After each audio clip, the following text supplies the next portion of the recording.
السلام عليكم ورحمة الله تعالى وبركاته. نحمده ونصلي على رسوله الكريم. أما بعد فأعوذ بالله من الشيطان الرجيم. بسم الله الرحمن الرحيم.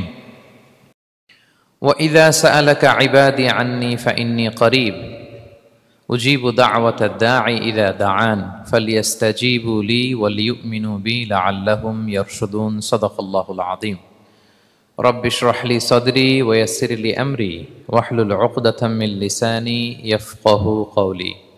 আল্লাহ তাআলার শুকরিয়া জ্ঞাপনের পাশাপাশি আমি অন্তরের অন্তঃস্থল থেকে ধন্যবাদ জানাতে চাই বিজনেস কমিউনিটি পাসার বেসার ক্লাংকে এরকম চমৎকার একটি গোছালো পরিবেশে একটি প্রোগ্রাম উপহার দেওয়ার জন্য। সম্মানিত সুধী, যে টপিকটিকে সামনে রেখে আমি কিছু কথা আপনাদের সামনে উপস্থাপন করব, সেই টপিকটি হচ্ছে আমরা কি করে আল্লাহ তাআলার প্রিয় ভাজন হতে পারি, আমরা কিভাবে আল্লাহ তাআলার নৈকট্য হাসিল করতে পারি, ইবাদতের মধ্য দিয়ে কিভাবে আমরা আল্লাহর আরো প্রিয় হয়ে উঠতে পারি, এই টপিকটা নিয়ে আমরা কিছু কথা শুনবো ইনশাআল্লাহ। তার আগে আপনারা বলুন যে আমরা সবাই আল্লাহ তাআলার প্রিয় হতে চাই কি চাই না? সবাই আল্লাহর প্রিয় হতে চান? সবাই আল্লাহ তাআলার নৈকট্যপ্রাপ্ত বান্দা হতে চান? আলহামদুলিল্লাহ, আমরা সবাই একমত যে আমরা আল্লাহ তাআলার প্রিয় হতে চাই, আমরা আল্লাহর আরো কাছে যেতে চাই। আমাদের বাংলাদেশে তো ক্লোজ আপ ওয়ান আমাদেরকে কাছে আসার গল্প শোনায়, কি বলেন? বিবাহ বহির্ভূত একটা ছেলে মেয়ে কিভাবে একে অপরের কাছে আসতে পারে, এই হারাম রিলেশনের গল্প শোনায়। কিন্তু কোরআন আমাদেরকে কি করে আমরা আল্লাহর কাছে যেতে পারবো ওই গল্প শোনাবে। আলহামদুলিল্লাহ পড়েন। তো আমরা সবাই একমত হলাম যে আমরা আল্লাহর কাছে যেতে চাই, কিন্তু কাছে যাব কি করে? তাকে তো আমরা দেখি না। আল্লাহকে দেখা যায়? দেখেছেন কেউ কখনো? আওয়াজ করে বলেন, আল্লাহকে দেখেছেন কেউ? তো যাকে দেখি না তাকে কাছে যাব কি করে? একজনকে চিনি, চিনলেই না তার কাছে যাওয়া যায়, কি বলেন? আল্লাহকে দেখা যায় না। আল্লাহ বলেন লা তুদরিকুহুল আবসার ওয়া হুয়া ইউদরিকুল আবসার ওয়া হুয়াল লতীফুল খবীর। পৃথিবীর কোনো চোখ আমাকে দেখে না, কিন্তু আমি সব চোখগুলোকে দেখি। তিনি দৃষ্টির আয়ত্তে নন, দৃষ্টি তার আয়ত্তে। তিনি দৃষ্টির আয়ত্তে নন, বরং দৃষ্টিগুলো তার আয়ত্তে। তাকে দেখা যায় না, কিন্তু আল্লাহ তাআলাকে দেখা না গেলেও তাকে অনুভব করা যায় কি যায় না? আল্লাহ তাআলা বলেন তোমার অনুভূতি দিয়ে তুমি বুঝবে যে আমি তোমার বড্ড কাছে। যে আয়াত দিয়ে আমি শুরু করেছি, আল্লাহ তাআলা বলছেন ওয়া ইযা সাআলাকা ইবাদি আন্নী ফাইন্নী করিব। নবী হে, আপনার উম্মতেরা যখন, আমার বান্দারা যখন আমার ব্যাপারে জিজ্ঞেস করে আপনি বলুন ফাইন্নী করিব, আমি খুব কাছে। আল্লাহ কি দূরে না কাছে? সবাই বলুন, দূরে না কাছে? আল্লাহ বললেন আমার বান্দারা যখন জিজ্ঞেস করে আমার ব্যাপারে আপনি বলুন আমি ফাইন্নী করিব, আমি কাছে। উজিবু দাওয়াতাদ দাঈ ইযা দাআন, কেউ যখন আমার কাছে দোয়া করে চায় আমি তার ডাকে সাড়া দেই। তাহলে এই আয়াত থেকে বুঝলাম আল্লাহ তাআলা কাছে। এখানে তো আল্লাহ কেবল কাছে বলেছেন, আরেকটা আয়াতে আল্লাহ বলেছেন আমি সবচাইতে কাছে, আমার চাইতে কাছে তোমার কেউ হতে পারে না। ওয়া নাহনু আকরাবু ইলাইহি মিন হাবিলিল ওয়ারিদ। আমাদের এখানে গ্রীবাস্থ একটা ধমনী আছে, এই ধমনীটা কেটে দিলে মানুষ মরে যায়। আল্লাহ বলে তোমার এই ধমনীর সাহারক তোমার যত কাছে, আমি আল্লাহ তোমার তার চাইতেও বেশি কাছে। হাবলুল ওয়ারিদের তাফসিরে বেশিরভাগ এসেছে এখানকার সাহারক। কেউ কেউ বলেছেন হাবলুল ওয়ারিদ মানে আমাদের স্পাইনাল কর্ড, মানে আমাদের শির দ্বারা। এটার চেয়ে কাছে আর আমাদের কিছু হতে পারে না। আল্লাহ বলে তোমার শির দ্বারা তোমার যত কাছে, আমি আল্লাহ তোমার তার চাইতেও বেশি কাছে। তাহলে বুঝতে পারলাম যদিও আল্লাহ তাআলাকে দেখা যায় না, কিন্তু তাকে অনুভব করা যায়। আর তিনি বলেছেন তিনি কাছে, ডাকলেই তিনি ডাকে সাড়া দেন। আমরা চাইলেই তার কাছে যেতে পারি। তো আমরা কিভাবে আল্লাহর কাছে যাব, নৈকট্যপ্রাপ্ত বান্দা হব, এটা নিয়ে আমরা কিছু আলোকপাত করবো ইনশাআল্লাহ। আল্লাহ তাআলা পবিত্র কালামুল্লাহ মাজিদে আমাদেরকে জানিয়ে দিয়েছেন কিভাবে আমরা তার আরো কাছে যেতে পারি। এই ফর্মুলাটা কি, এই ইনস্ট্রাকশনটা, এই গাইডেন্সটা আল্লাহ তাআলা আমাদেরকে জানিয়ে দিয়েছেন। তিনি বলেছেন কোরআনে, আল্লাহ তাআলা বলেছেন ওয়াসজুদ ওয়াকতারিব, যদি তোমরা আমার কাছে আসতে চাও তাহলে তোমরা সিজদায় লুটিয়ে পড়ো। তাহলে ফর্মুলা পেয়ে গেছি না? আল্লাহর কাছে যেতে হলে সিজদায় লুটিয়ে পড়তে হবে। আপনি সিজদায় চলে গেলেন তো আল্লাহর কাছে চলে গেলেন। আপনি যখন সিজদা দেন মনে হয় যে আপনি কার্পেটের উপর সিজদা দিয়েছেন, মনে হয় জায়নামাজে সিজদা দিয়েছেন, মনে হয় মসজিদের টাইলসে সেজদা দিয়েছেন, কিন্তু আসলে আপনার সেজদাটা আল্লাহর কুদরতি পায়ের উপরে গিয়ে পড়েছে। ওয়াসজুদ ওয়াকতারিব, আল্লাহ বললেন সেজদা দাও, সেজদায় লুটিয়ে পড়ো, আমার কাছে চলে আসো। এবং হাদিসে বিষ্ণু ইসলাম বলেছেন, আকরাবু মা ইয়াকুনুল আবদু মির রাব্বিহি ওয়া হুয়া সাজিদ ফাআকসিরু ফীহি দুআ। বান্দা যখন সেজদায় চলে যায় তখন বান্দা আল্লাহর সবচাইতে কাছে চলে যায়। ফাআকসিরু ফীহি দুআ, তাই ওই সময়টাতে তোমরা বেশি বেশি দোয়া করো, আল্লাহর কাছে চাও, কারণ এটা একটা মাহেন্দ্রক্ষণ। কি বলেন? সেজদায় যখন চলে গেলাম আল্লাহর সবচেয়ে কাছে চলে গেলাম, বিষ্ণু শিখালেন এই সুযোগটা কাজে লাগাও, তখন বেশি বেশি কি করো? দোয়া করো। দীর্ঘ সময় সেজদায় পড়ে থাকার জন্য বিষ্ণু ইসলাম আমাদেরকে উৎসাহিত করেছেন। দীর্ঘ সময় তিনি সেজদা দিতেন। বিষ্ণু ইসলামের সেজদাগুলোকে আমাদের সেজদার মতো ছিল ভাই? আম্মা জান আয়েশা রাদিয়াল্লাহু তাআলা আনহা বলেন, বিষ্ণু ইসলামের তাহাজ্জুদের নামাজের এক একটা সেজদা ছিল এরকম, কোরআনের 50টা আয়াত তেলাওয়াত করতে যত সময় লাগে বিষ্ণু ইসলামের এক একটা সেজদা ঠিক ততটা লম্বা ছিল। এত দীর্ঘ সময় বিষ্ণু ইসলাম সেজদায় পড়ে থাকতেন। তো বিষ্ণু বলেছেন, তুমি যখন সেজদায় পড়ো আল্লাহর সবচেয়ে কাছে চলে যাও, সো ওই টাইমটাতে দোয়া করো। কি দোয়া করব? বিষ্ণু ইসলাম সেজদায় পড়ে তাসবিহ পড়তেন, সুবহানা রাব্বিয়াল আ'লা, সুবহানা রাব্বিয়াল আ'লা। এর অর্থটা খুব সুন্দর। এর অর্থটা আপনারা জানেন? সুবহানা রাব্বিয়াল আ'লা মানে আমি আমার রবের পবিত্রতা ঘোষণা করছি, যিনি হচ্ছেন আল আ'লা, সর্বোচ্চ, সবচেয়ে বড়, তার চেয়ে বড় কেউ হতে পারে না। আরবিতে আল আ'লা শব্দের অর্থ হচ্ছে সবচেয়ে উঁচু, সবচেয়ে বড়, সর্বোচ্চ, এটাকে বলে আ'লা। আর আরবিতে সবচেয়ে খাটো, সবচেয়ে নিচু, সবচেয়ে নিম্নে, এটার আরবি হচ্ছে আল আসফাল। এটাকে কি বলে? আল আসফাল। আল্লাহ তাআলা কোরআনে বলেছেন, ইন্নাল মুনাফিকিনা ফিদ দারকিল আসফালি মিনান নার, মুনাফিকেরা জাহান্নামের একেবারে নিচে থাকবে, নিচে। তাহলে সবচেয়ে নিচু অবস্থানকে বলে আসফাল, আর সবচেয়ে উঁচু অবস্থানকে বলে আ'লা। আওয়াজ করে বলুন, সবচেয়ে উঁচু অবস্থানকে বলে?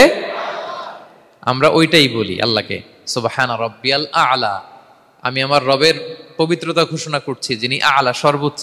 আচ্ছা, একটু খেয়াল করে বলেন তো, তিনি যখন আ'লা তখন আমাদের অবস্থাটা কি? সেজদা মানে হচ্ছে আমার কপাল, আমার নাক, মানুষ তার দেহের সবচাইতে দামি অঙ্গ মাটিতে ঘষতে শুরু করে ওই টাইমে, ঠিক কিনা?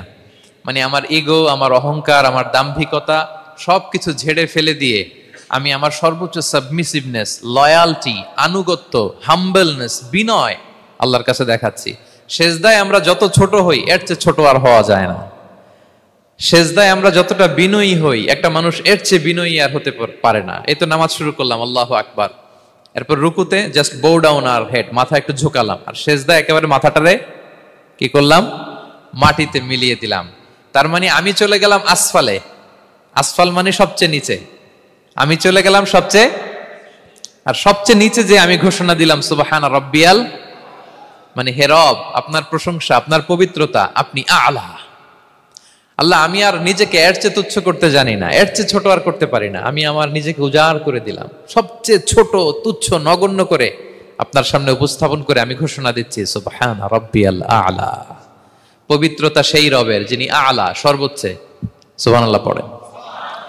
তাহলে সিগনিফিকেন্সটা বুঝতে পারছেন কেন বিষ্ণু ইসলাম এটা পড়তেন, সুবহানা রাব্বিয়াল আ'লা? কারণ আমি থাকি সবচেয়ে আসফালে, নিচে, আর তখন আমি ঘোষণা দেই, glory be to Allah the most high, the most high, the most high, আ'লা। আল্লাহ, আমি একেবারে নিচে, কিন্তু তুমি হচ্ছে আ'লা। মজার ব্যাপার হচ্ছে, সেজদায় আপনি যত নিচেই থাকেন না কেন, মাথা নাক নিচু করে ফিসফিস করে যাই বলেন না কেন, এটা মুহূর্তে আল্লাহর আরশে চলে যায়। আপনি নিচু হবেন কিন্তু কথা চলে যাবে আল্লাহর আরশে। এজন্য বিষ্ণু ইসলাম বলতেন, মান তাওয়াদা তারাফা, যে নিচু হয় আল্লাহ তারে টেনে উপরে উঠায়। আপনি সেজদা দেওয়া মানে কি? নিচু হওয়া, ছোট হওয়া। তো বিষ্ণু ইসলাম বলেছেন, বেশি বেশি সেজদা দাও, তাহলে আপনার মর্যাদা, সম্মান বাড়াই দিবে কে? সম্মানিত ভাইয়েরা, আমরা শুধু সেজদায় যে সুবহানা রাব্বিয়াল আ'লা এটাই পড়ি, 3 বার শুধু এটাই পড়ি, কিন্তু বিষ্ণু ইসলাম সেজদায় যে আরো অনেক দোয়া পড়তেন, সেগুলো কি পড়েন আপনারা? বিষ্ণু ইসলাম সুবহানা রাব্বিয়াল আ'লা এর পাশাপাশি তিনি সিজদায় যেয়ে পড়তেন সুবহানাকা আল্লাহুম্মা রাব্বানা ওয়া বিহামদিকা আল্লাহুম্মা গফিরলি। এটা জানি না আমরা অনেকে। সুবহানাকা আল্লাহুম্মা রাব্বানা ওয়া বিহামদিকা আল্লাহুম্মা গফিরলি এর অর্থ হচ্ছে, হে আমার রব, আপনার পবিত্রতা ঘোষণা করছি, আপনার প্রশংসা আমরা করছি। আল্লাহ আপনি আমাকে ক্ষমা করে দেন, আল্লাহুম্মা গফিরলি। এই দোয়াটা বিষ্ণু ইসলাম পড়তেন। এছাড়াও বিষ্ণু পড়তেন সুবুহুন কুদ্দুসুন রব্বুল মালাইকাতি ওয়ার রূহ, সকল ফেরেশতাদের অধিপতি রব, সবচেয়ে বড় ফেরেশতা যার 600 পাখা, জিব্রাইলের রব, সেই রবের প্রশংসা আমি করছি। তিনি সুবুহ, তিনি কুদ্দুস, তিনি মহাপবিত্র, the most pure, the most high. এভাবে বিষ্ণু ইসলাম আল্লাহর প্রশংসা করতেন। তিনি আরো পড়তেন আল্লাহুম্মা গফিরলি যুনুবি কুল্লাহ দিক্কাহু ওয়া জুল্লাহ আউওয়ালাহু ওয়া আখিরাহ আলানিয়াতাহু ওয়া সিররাহ। আল্লাহ আপনি আমার গুনাহ মাফ করেন, ছোট গুনাহ বড় গুনাহ, প্রকাশ্য গুনাহ গোপন গুনাহ, ইচ্ছায় করেছে যে গুনাহ, অনিচ্ছায় করেছে যে গুনাহ, আল্লাহ সব গুনাহ আপনি মাফ করে দেন। সিজদায় লুটিয়ে পড়ে বিষ্ণু ইসলাম এই দোয়াগুলো পড়তেন। তো এখন থেকে সিজদায় এই দোয়াগুলো, লম্বা চূড়া দোয়া আপনারা করবেন তো? বান্দা যখন সিজদায় লুটিয়ে পড়ে আল্লাহর সবচেয়ে কাছে চলে যায়। এবং তোমরা বেশি বেশি দোয়া করো। আল্লাহ রাসূল সাল্লাল্লাহু আলাইহি ওয়াসাল্লামের একজন সাহাবী সহিহ মুসলিমে এসেছে, সাহাবীর নাম হচ্ছে রাবিআ। কি নাম? ওনার নাম হচ্ছে রাবিআ ইবনু কাব আল আসলামি রাদিয়াল্লাহু তাআলা আনহু। উনি বলেন কুনতু আবিতু ইনদা রাসূলিল্লাহ, একবার আমি রাত্রিবেলা রাসূল সাল্লাল্লাহু আলাইহি ওয়াসাল্লামের সাথে ছিলাম, কোনো এক কারণে রাসূলের সাথে রাত কাটিয়েছি। তো রাসূল সাল্লাল্লাহু আলাইহি ওয়াসাল্লাম যেহেতু তাহাজ্জুদের সালাত পড়েন, তো তিনি বলেন আমি মাঝরাতে উঠে একটা গামলা দিয়ে, পাত্র দিয়ে অজুর পানি নিয়ে আসছি বিশ্বনবীর জন্য, এনে দিলাম। বিশ্বনবী এত খুশি হলেন, আমাকে বললেন সাল, হে কাব তোমার কি লাগবে চাও। উনি বললেন আসআলুকা মুরাফাকাতাকা ফিল জান্নাহ। উনি বললেন ইয়া রাসূলুল্লাহ, আপনি যদি কিছু চাইতেই বলেন তাহলে আমি জান্নাতে আপনার সাথে থাকতে চাই। দেখেন কিভাবে ওনারা সুযোগ কাজে লাগাতেন। অজুর পানি নিয়ে আসছে, বিষ্ণুবী খুশি হয়ে গেলেন, বলেন তুমি কি চাও? বলে আসআলুকা মুরাফাকাতাকা ফিল জান্নাহ। বড়টাই চাইছে, ছোটখাটো জিনিস চাই নাই। যে নবী হে আমি জান্নাতে আপনার সাথী হতে চাই। বিষ্ণু বললেন আওয়া গায়রা যালিক, আর কিছু চাও, অন্য কিছু লাগবে? বলতেছে না, উরিদু যাক, শুধু এইটাই চাই। তখন বিষ্ণু সাল্লাল্লাহু আলাইহি ওয়াসাল্লাম বললেন আইন্নি আলা নাফসিকা বিকাসরাতি সুজুদ, এই মর্তবা যদি তুমি চাও তাহলে বেশি বেশি সেজদায় লুটিয়ে থাকো। আলাইকা বিকাসরাতি সুজুদ, বেশি বেশি সেজদা দিও। যদি সেজদায় পড়ে থাকতে পারো তাহলে জান্নাতে আমার সাথী হতে পারবা। আল্লাহু আকবার। তাহলে সম্মানিত ভাইয়েরা, সেজদা দেওয়ার মধ্য দিয়ে আমরা আল্লাহর কাছে যেতে পারি। ক্লোজ আপ ওয়ান তো আমাদেরকে হারাম কাছে আসার গল্প শোনায়, কোরআন আমাদেরকে আল্লাহ তাআলার কাছে কি করে আমরা যেতে পারি এই গল্প শোনাচ্ছে। কোরআন বলে ওয়াসজুদ ওয়াকতারিব, সেজদায় লুটিয়ে পড়ো, আমি আল্লাহর কাছে আসো।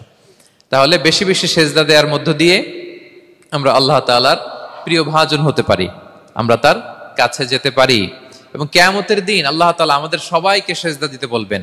সেদিন অযুত লক্ষ নিযুত কোটি কোটি মানুষ, তাদের সামনে আল্লাহ বলবেন আমাকে সেজদা দিয়ে দেখাও। আমরা দুনিয়াতে যারা আল্লাহকে প্রাণ ভরে সেজদা দিয়েছি, আমরা সেদিন আল্লাহু আকবার বলে সেজদায় লুটিয়ে পড়ব।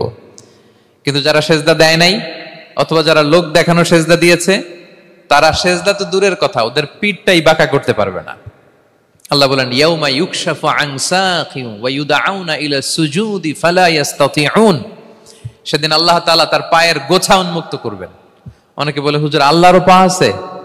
আছে, আল্লাহ তাআলারও পা আছে, কিন্তু এই পাটা কেমন এটা আমরা জানি না, আমাদের পায়ের মতন না। লাইসা কামিসলিহি শাই, কোনো কিছু তার মতো নয়। তো তিনি কার মতো? উত্তর হচ্ছে তিনি তার মতো। সুবহানাল্লাহ পড়বেন না? লাইসা কামিসলিহি শাই, তার মতো কিছু নাই। তো তিনি কার মতো? তিনি তার মতো। ওয়ালাম ইয়াকুল্লাহু কুফুয়ান আহাদ, তার মতো, তার সমকক্ষ কোনো কিছু নাই, তিনি তার মতো। সেদিন আল্লাহ তাআলা তার পবিত্র পায়ের গোছা, পায়ের নলা উন্মুক্ত করবেন এবং আদেশ করবেন সেজদা দাও। আমরা সবাই আল্লাহু আকবার বলে সেজদায় লুটিয়ে পড়ব। কিন্তু যারা দুনিয়ায় সেজদা দেয় নাই, লোক দেখানো সেজদা দিয়েছে, ফালা ইয়াস্তাতিউন, আল্লাহ তাআলা তাদের পিঠটা লোহার মতো, রডের মতো শক্ত করে দিবেন। সেজদা দেওয়া তো দূর কি বাত, ওরা পিঠটাই বাঁকা করতে পারবে না। আমরা দুনিয়াতে যেমনি আল্লাহ তাআলাকে সেজদা দিয়েছি, সেদিনও যেন আল্লাহ তাআলাকে এভাবে সেজদা দিতে পারি। আল্লাহ তুমি তৌফিক দাও। আল্লাহুম্মা জাআলনা মিনহুম, আওয়াজ করে পড়ুন আমিন।